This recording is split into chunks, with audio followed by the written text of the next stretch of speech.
Shalom, shalom, bwoko bw'Imana. Yesu ashimwe cyane. Nongeye kubaramutsa mwese mu izina rya Yesu Kristo. Imana ibagire neza gukomeza kubana natwe mu bihe byiza byo gusenga muri morning prayer. Ndabibutsa ko iki kiganiro gishishikara kunyura kuri YouTube channel Arsene Ndikumana, mukomeze kugisangiza abandi kugira ngo nabo bahabwe umugisha.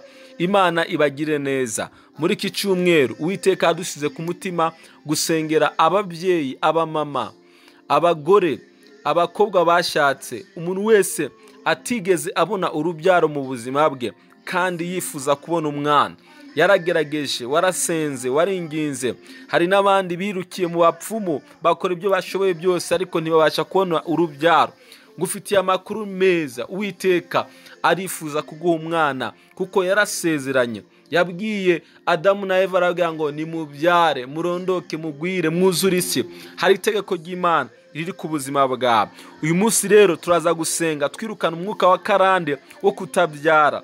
Nagerageje gusoma ibyanditswe gwera mu itangiriro, nza gusanga by'ukuri hari n'abandi bantu bagize icyo kibazo cyo kutabyara, ariko Imana ibagirira ubuntu, ibaha umwana. Yesu ashimwe cyane, ibaha abana benshi. Nawe niba by'ukuri kugeza iyi saha utarabona umwana, Imana irifuza kukugira ubwo buntu. Wizerane nanjye muri iki gitondo, uraza kwakira igitangaza cy'urubyaro, uraza gufunguka inda yawe, Imana yaza kukugira neza. Uyu mwaka uraza kusozana amashimwe. Yesu ashimwe cyane. Uzatwita ubone urubyaro, ushime Imana ko Imana yabikoze mu izina rya Yesu Kristo.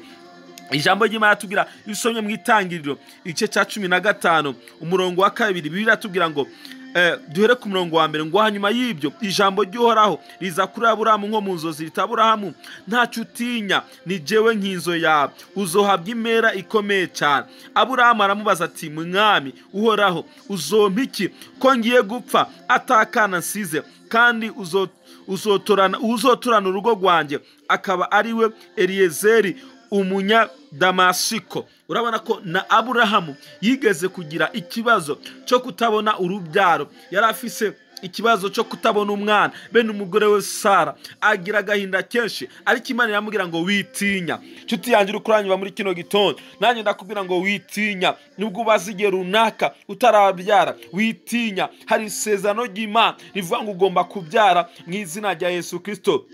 Iyo ukomeze usoma ibi bice bikurikira, urabona Imana ikomeza gusezeranya Aburahamu imubwira ko izomuha umwana. Iyo usomye mu itangiriro igice cya 21 ku murongo wa 1 n'uwa 2, Bibiliya avuga ngo Uhoraho agendera Sara nk'uko yavuze kandi amubwira nk'uko yamubariye. Sara saminda abyara na Aburahamu umuhungu mu butama bwiwe no mu gihe cyasize kimwe Imana yari yaramubariye nyene. Haleluya. Tubona Imana nanone igendera Aburahamu na Sara ikabaha urubyaro. Yesu ashimwe cyane. Nawe Imana yifuza kukugendera muri kino gitondo, yifuza kukugendera igafungura inda yawe, Imana ikaguha urubyaro mu izina rya Yesu Kristo. Tugiye gusenga. Ntago byare kuri Aburahamu gusa, na Isaka amaze kuvuka ageze mu gushaka, yarashatse ariko nawe agira ikibazo cy'umugore we Rebeka kutabyara. Iyo usomye itangiriro igice cya 25 umurongo wa 21, Bibiliya avuga ngo Isaka atakambira Uhoraho kubw'umugore wiwe kuko atabyara. Uhoraho yumva gutakamba kwe, Rebeka umugore we asaminda. Haleluya. Urabona ko na Isaka yari yagize ikibazo cya karande cyo kutabyara giturutse kwa papa we, giturutse mu muryango, ariko Isaka ngo atakambira Imana, Rebeka ngo arasama. Haleluya. Abyara abana b'impanga. Iki gitondo ndifuza ko dutakambira Imana ku buzima bwawe, ugatwita, ukabyara, ugaheka nk'abandi babyeyi bose mu izina rya Yesu Kristo. Reka dusenge. Data, mu izina rya Yesu Kristo, ndasenya umwuka w'ubugumba wibasiye uyu muntu ariko aranyumva, uyu mumama, uyu mupapa ufite uwo mwuka w'ubugumba ku buzima bwe. Mu izina rya Yesu Kristo ndasenya uwo mwuka urekura ubuzima bwe mu izina rya Yesu Kristo. Uyu mwaka Mwami inda yifunguke, abona urubyaro nk'abandi bose mu izina rya Yesu Kristo. Akira igitangaza cyawe, akira urubyaro, akira gutwita no kubyara neza mu izina rya Yesu Kristo. Amen. Uwiteka kugire neza, wizerekana ubyakire. Shalom, shalom.